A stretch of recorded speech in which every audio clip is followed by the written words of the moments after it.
604. Now, good evening. The message for tonight is, you are not owned. Now, your human stock did not all originate solely from your planet. I never told you that it did.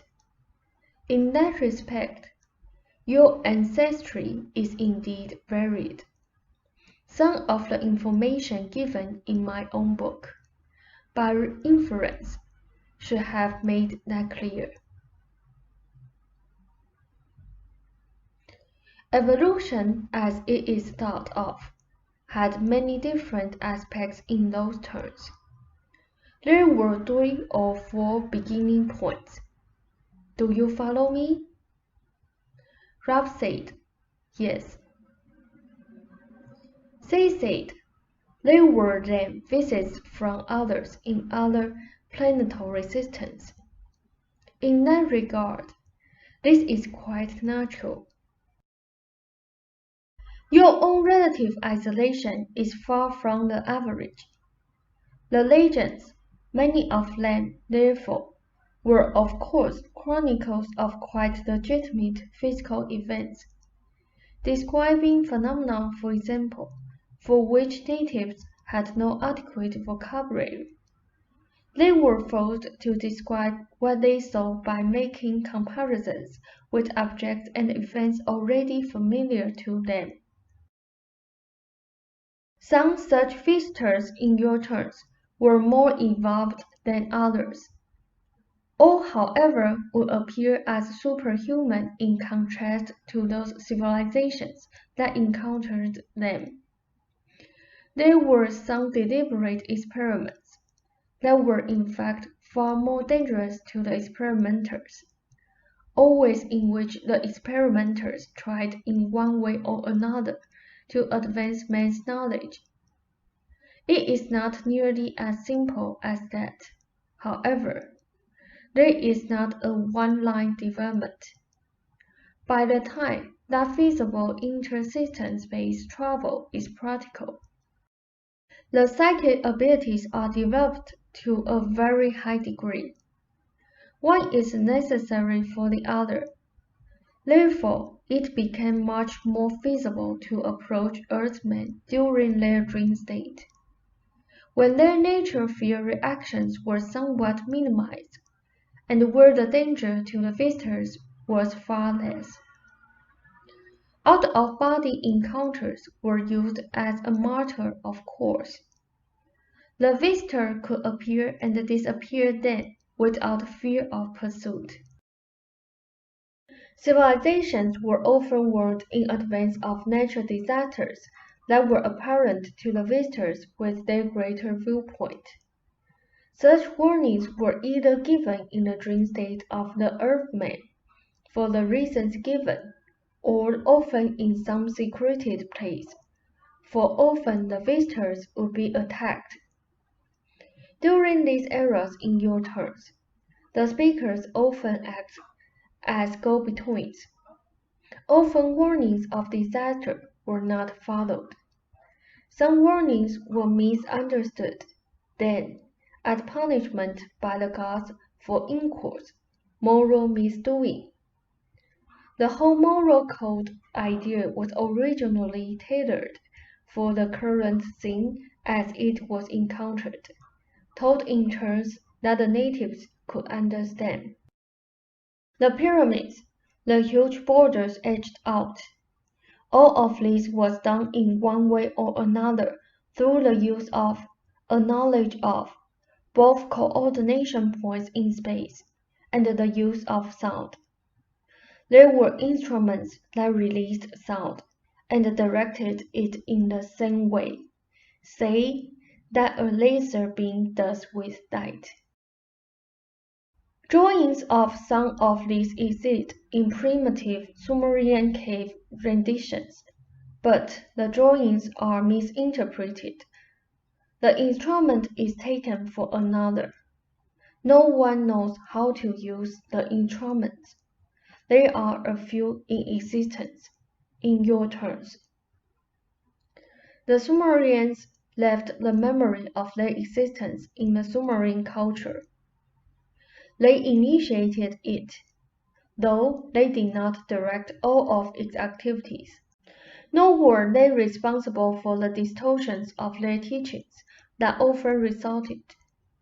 There is a difference then between Sumerian and the culture in the books. Your Sumerians were behind the culture.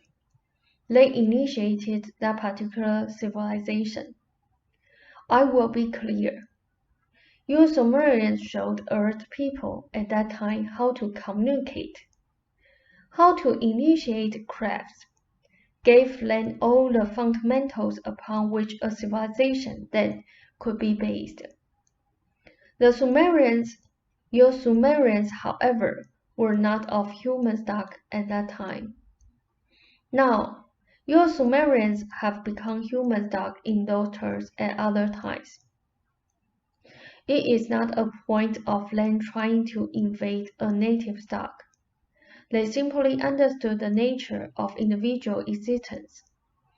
Therefore, they are able to choose from various physical systems those in which they would like to have experience.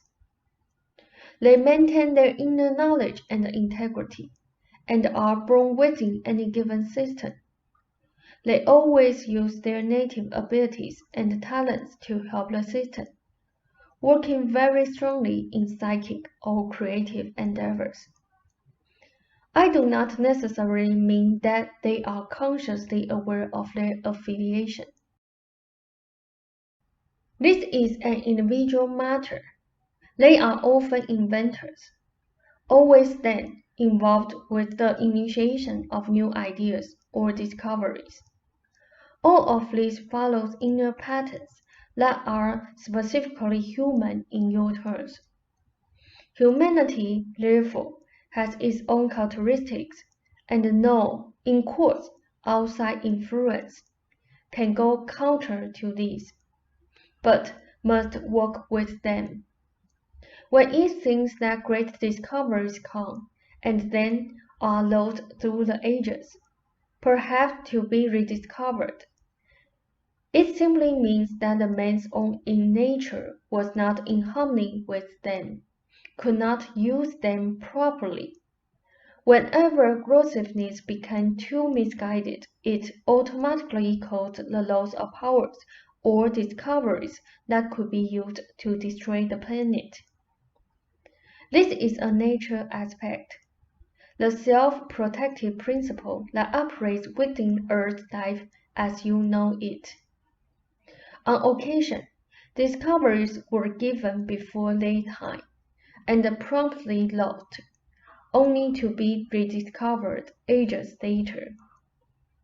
The problem comes when you try to categorize consciousness or being. The out-of-body state, in greater terms, is a far more natural state than in the body. You adopt and make a body. You do this now without knowing that you do so. But a body can be made from the camouflage of any system, constructed easily when you know how to do it. Space suits are therefore an inadequate, clumsy memory of an inner ability to clothe the inner self with whatever camouflage is at hand. To merge with the elements of an environment in such a way that you become a living part of it. The Sumerians, your Sumerians, did this when they initiated the culture spoken about in your books. Their sense of time is completely different, as however your own is innately. It is difficult to explain this, but keeping in touch with a civilization for several thousand years of your Earth time would entail perhaps the same amount of time and effort a man might take in his profession over a period of 5 to 10 years. So the relativity of time is important in that context. You may take your break. Now, are you ready for me? Rob said, yes, They said, basically, in your terms now, there is no such thing as an isolated, independent Earth stock. In that consciousness did not suddenly erupt from the physical behavior or characteristics of your planet, or in any other. As you know, consciousness comes first, and then forms the physical materializations of it. Those consciousness who picked physical materialization choose to operate under certain conditions that then appear as the natural characteristics of a species to you. They accept certain characteristics, and while experiencing existence within them, must follow along the roads they have chosen. Hence earlier I spoke of the nature bent of humanity. Of all those, then, who choose existence within your particular planetary existence. Consciousness is not local, and it never was. You have always been Sumerian. This simply means that your consciousness has certain bents of its own, interests and abilities and specializations. The word Sumerian characterizes a certain kind of consciousness, simply for means of identification in your terms. I told you once that there are clumps of consciousness. This does not mean that consciousness is not individual and separate, but that it also has a great ability to congregate, to reach out in affiliation, to share knowledge and experience, and to combine itself in ever-changing patterns, while still retaining its basic identity and integrity. To have explained this to you when we began our sessions would not have been possible. Now, give us a moment. Space and time are constructions of ideas. They do not appear physically, as say a table or a chair, yet they seem to define both a table and a chair. In that, you cannot easily conceive of a piece of furniture, for example, existing except in the median of space and time. The ideas of space and time are constructed in different ways in various systems. In some, they appear as natural phenomena, for example, as various classifications of objects. In some, as variations of sound or light. You found it exceedingly difficult to consider existence at all without space or time. Yet, basically, consciousness is independent of both. The ideas of space and time emerge only when consciousness adopts camouflage, only when it becomes weighted, in other words, with a physical type existence. Time and space are both creations of consciousness, in other words, and vehicles of its expression. Matter is a classification, as explained in my book. Various levels of concentration can be used as platforms leading you out of focus, into other time schemes. Time is like color. You are merely focusing upon one hue. Your present civilization and the old, in quotes, Sumerian civilization exist at once, then, simultaneously, but to speak to you about this, I must use a time sequence you understand. If it were understood that these civilizations exist at once, then you would not be so surprised that they were, in quotes, able to build structures that you cannot build in your now. Your now and their now exist now. In the present physical area, in which it seems to you that a physical civilization once existed, that civilization still exists. You cannot meet it though you stand at the same spot, because of the ideas of time that separate you. The civilization in flower and the ruins coexist. The living ancient Sumerians pass the modern tourists without seeing them, even as the tourists walk in the middle of the old Sumerian marketplaces and see only ruins. Much of this could be explained in mathematical equations that presently escape you. Your own consciousness is contemporary with the ancient Sumerians, as well as with your current selves in your turns. Think of countries existing simultaneously now on your planet. There are differences in language and culture, and it takes a certain amount of Earth time to travel through space to visit them. In the same way, all times exist at once, with their peculiar customs, and in your turns, within the same space that you know. You have learned how to make roads through space, but not through time on a conscious level. There are intersections in time and space, however, that you have not recognized. I am speaking in your terms, hopefully to make this simpler. Times exist then as surely as spaces. You think of time as moving towards something, and of space as relatively stable. It does not occur to you then that you can get to times, as you can get to places.